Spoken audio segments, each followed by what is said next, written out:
Movie के start में हम एक आदमी को देखते हैं जो एक केव पर कुछ ड्राइंग कर रहा था और इसी दौरान में कोई दूसरा आदमी आकर उस ड्राइंग करने वाले आदमी को मार देता है। अब ये सीन यहीं पर ख़त्म हो जाता है और इसके बाद हम कुछ फ्रेंड्स के एक ग्रुप को देखते हैं जो पुरानी चीज़ों को स्टडी किया करते थे और अभी भी वो कुछ पेंटिंग्स को स्टडी करने के लिए एक माउंटेन पर जा रहे थे और ये वही पेंटिंग्स थी जो मूवी के स्टार्ट में वो मरने वाला आदमी बना रहा था। वो लोग उस माउंटेन तक पहुंच जाते हैं जिसकी केव पर वो पेंटिंग्स बनी हुई थी और अब उन लोगों को केव के अंदर से होते हुए उस केव के ऊपर जाना था। लेकिन एमा जो उस ग्रुप की एक मेंबर है उसे उस केव से गुजरते हुए सफोकेशन यानी घबराहट हो रही थी जिसकी वजह से उसे चक्कर आने लगे थे और वो रॉक से टकराते हुए नीचे गिर गई थी। यहाँ रॉक से टकराने की वजह से उसे चोट लग जाती है जिसमें से ब्लड निकलकर थोड़ा सा जमीन पर गिर जाता है जिसकी वजह से वहाँ हर चीज इवन के रिवर में भी बहुत अजीब मूवमेंट स्टार्ट हो गई थी तो किसी खतरे का साइन हो सकता था। लेकिन वो लोग उन मोमेंट्स को फील नहीं कर पाते और यहाँ एमा बेहोश हो जाती है। उसके फ्रेंड्स उसे उठाकर अब केव से बाहर ले आए थे। वो लोग एमा की बैंडेज करते हैं और इसके बाद डिसाइड करते हैं कि वो सब लोग उस केव के अंदर से होते हुए ऊपर जाएंगे जबकि एमा कार लेकर ऊपर आएगी। फिर हम देखते हैं कि उन सभी दोस्तों ने ऊपर पहुंचकर कैंप्स लगा लिए थे क्योंकि वो यहाँ काफी दिन रुककर उन पेंटिंग्स को स्टडी करना चाह रहे थे। यहाँ एमा और उसका एक फ्रेंड रिवर को देख के काफी एक्साइटेड हो गए थे और इसीलिए वो रिवर के पास जाते हैं। यहाँ वो काफी अजीब इंसेक्ट्स को नोट करते हैं जो प्लास्टिक खा रहे थे। वो सभी लोग वहाँ के सीन्स को एंजॉय कर रहे थे जो कि काफी खूबसूरत थे और अब आखिर उनकी नजर उस केव पर पड़ ही जाती है जिस पर वो पेंटिंग्स बनी हुई थी।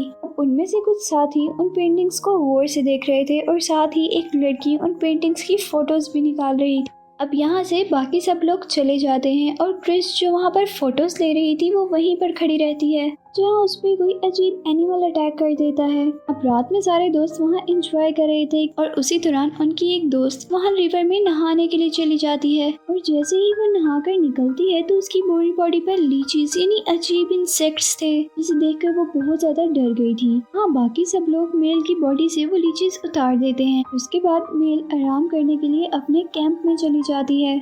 अब रात में मेल को बहुत तेज फीवर यानी बुखार हो गया था और इसी के साथ उसके माउथ में से ब्लड भी निकल रहा था और साथ ही उसके दांत भी टूट गए थे। हाँ, एमा अब मेल की मदद के लिए आती और साथ ही वो डेस जो कि उनके ग्रुप का लीडर था उसे भी उठा देते हैं। लेकिन डेस उन्हें बताता है कि लीचीज बिल्कुल भी पॉइजनस नहीं होती और वो कहता है कि मेल को सिर्फ नहाने की वजह से नॉर्मल कोल्ड फीवर हुआ होगा। लेकिन जब वो खुद मेल की हालत देखता है तो उसे भी कुछ गलत लगता है और अब डेस अपने सभी फ्रेंड से कहता है कि वो मेल को लेकर टाउन तक चले जाएं और वो अपनी रिसर्च कंप्लीट करने के बाद ही उनके साथ आएगा। लेकिन जब वो मेल को लेकर कार तक जाते हैं तो वो लोग देखते हैं कि उनकी कार के टायर्स को भी उन्हीं इंसेक्ट्स ने खाया हुआ था जिन इंसेक्ट्स को उन्होंने रिवर के पास देखा था। उसके बाद वो लोग मेल को आराम करने के लिए उसके टेंट में छोड़ देते। लेकिन यहाँ हम देखते हैं कि मेल के जो दांत टूट गए थे उन दांतों की जगह बहुत अजीब दांत आ रहे थे। अब नेक्स्ट मॉर्निंग वो सभी लोग यहाँ से जाने के लिए तैयार हो रहे थे और तभी क्रिस मेल के बिहेवियर में कुछ अजीब चेंजिंग फील करती है और अब क्रिस आहिस्ता आहिस्ता मेल के पास जा रही थी और उसे बहुत ज्यादा डर भी लग रहा था। क्रिस जैसे ही मेल को हाथ लगाती है तो मेल फौरन अपना फेस उसकी तरफ करती है और क्रिस उसे देखते ही डर जाती है क्योंकि उसके पूरे फेस पर ब्लड लगा हुआ था और वो किसी एनिमल को खा रही थी। यहाँ मेल क्रिस को वहाँ से दूर करती है और अब अपने सभी फ्रेंड्स पर अटैक कर देती है। इसी के साथ हम ये भी देखते हैं कि उसके टीथ भी बिल्कुल वैम्पायर्स जैसे हो गए थे। यहाँ वो सभी लोग अब मेल से बहुत ज्यादा डर गए थे लेकिन डेस जल्दी से फायर उठाता है और उसे डराने लग जाता है क्योंकि डेस को पता था कि ऐसी क्रिएचर्स फायर से बहुत ज्यादा डरती हैं क्योंकि असल में मेल एक सुपर वुमन में बिल्कुल चेंज हो गई थी यानी वो इंसान नहीं रही थी बल्कि कोई और क्रिएचर बन गई थी। डेस के आइडिया के अकॉर्डिंग मेल फायर से डर जाती है और वहाँ से भाग जाती है लेकिन यहाँ मेल ने अपने एक फ्रेंड को एंजॉय कर दिया था। अब क्रिस अपने कैमरे में उन पेंटिंग्स की फोटो को देख रही थी जिससे वो बताती है कि ये पेंटिंग्स किसी हिस्ट्री को शो नहीं करती बल्कि ये पेंटिंग्स एक तरह की वार्निंग है। अब डेस क्रिस से कहता है कि उन पेंटिंग्स को बहुत गौर से देखो, शायद हमें कोई हेल्प मिल जाए जिससे हम मेल को ठीक कर सकें। यहाँ दूसरी तरफ हम मेल को देखते हैं जो जिंदा जानवरों को हंट करके उस केव में गिरा रही थी। वो केव उन चीजों को बिल्कुल अब्सॉर्ब कर रहा था। अब वो सभी फ्रेंड्स मिलकर मेल के लिए एक ट्रैप प्लान करते हैं और जब वो ट्रैप बना लेते हैं तो डेस प्लानिंग करता है। यहाँ डेस मेल के फ्रेंड सिड से कहता है कि तुम इस ट्रैप के पास खड़े हो गए, और वो कहता है कि जैसे ही मेल तुम्हारी तरफ आएगी तुम वहाँ से पीछे हो जाना और मैं दरख्त के ऊपर खड़ा होऊंगा और मेरे हाथ में रस्सी होगी। जैसे ही मेल उस ट्रैप तक आएगी मैं दरख्त से जंप कर दूंगा। ऐसे मेल उनकी ट्रैप में आ जाएगी, लेकिन अभी भी एक प्रॉब्लम था मेल को उस ट्रैप तक लेके आने का, और इसीलिए डेस बाकी सब फ्रेंड्स को कहता है कि वो फायर लेकर जोर जोर से शोर मचाएं ताकि मेल उन तक पहुंच जाए। और यहाँ वो इन सबको ये इंस्ट्रक्शंस भी देता है कि याद रहे सबके पास फायर हो, नहीं तो मेल उन लोगों को हर्ट कर सकती थी। और इसके बाद वो लोग अपने प्लान पर वर्क स्टार्ट कर देते हैं। डेस दरख्त के ऊपर चढ़ जाता है और बाकी सभी लोग डिफरेंट डायरेक्शंस में चले जाते हैं मेल को अट्रैक्ट करने के लिए।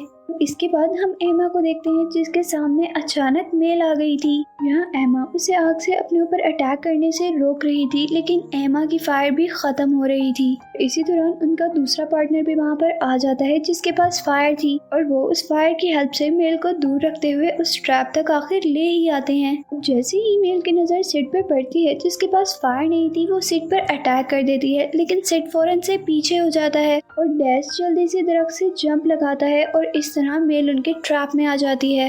लेकिन उन सबको उसे ट्रैप में बंद करने का कोई फायदा नहीं हुआ था, क्योंकि मेल ने एक ही सेकंड में वो ट्रैप तोड़ दिया था।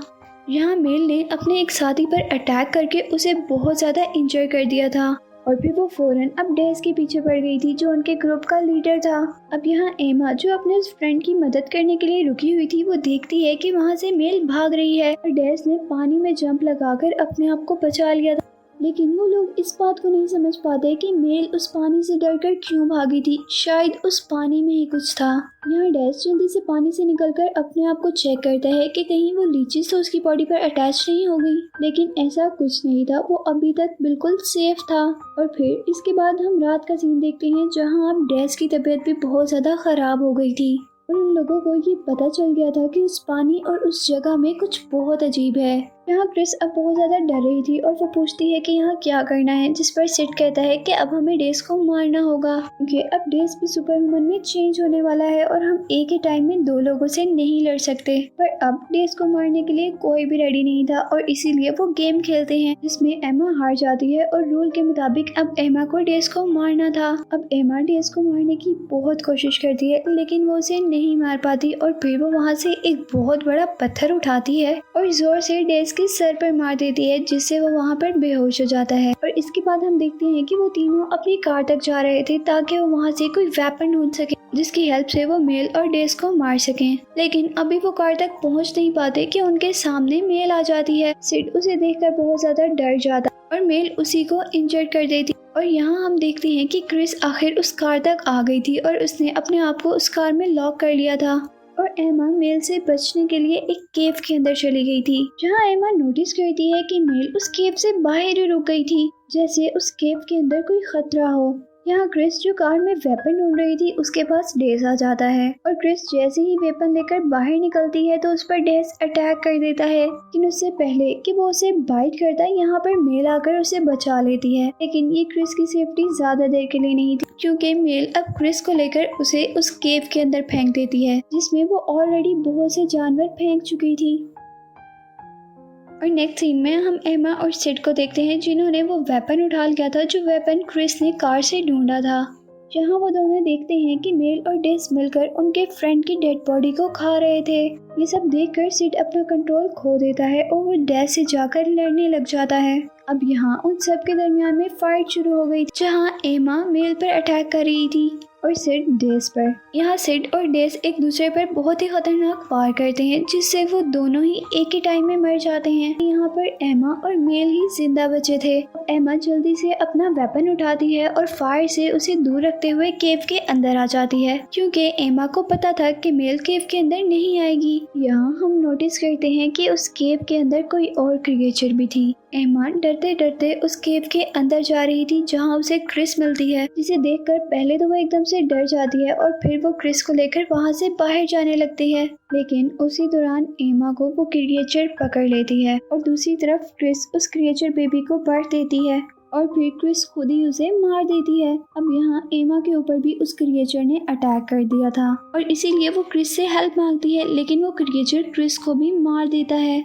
यहाँ क्रिएचर जैसे ही 1 मिनट के लिए एमा को छोड़ता है, एमा जल्दी से उस पर अटैक कर देती है। एमा उस क्रिएचर को जख्मी करके जल्दी से केव से बाहर आ गई थी, लेकिन उसका पीछा करता हुआ वो क्रिएचर अब केव के अंदर ही रह गया था, क्योंकि वो केव से बाहर आया ही नहीं था। जैसे ही एमा केव से बाहर निकली थी, यहाँ मेल एमा पर अटैक कर देती है, लेकिन एमा मेल को उठाकर एक दरख्त पे फेंकती है, जिससे उसकी कमर टूट जाती है और फिर एक बहुत बड़ा सा पत्थर लेकर उसके सर पर मारती है और यहाँ मेल भी मर जाती है और जो बचती है वो सिर्फ एमा थी और इसी के साथ मूवी एंड हो जाती है।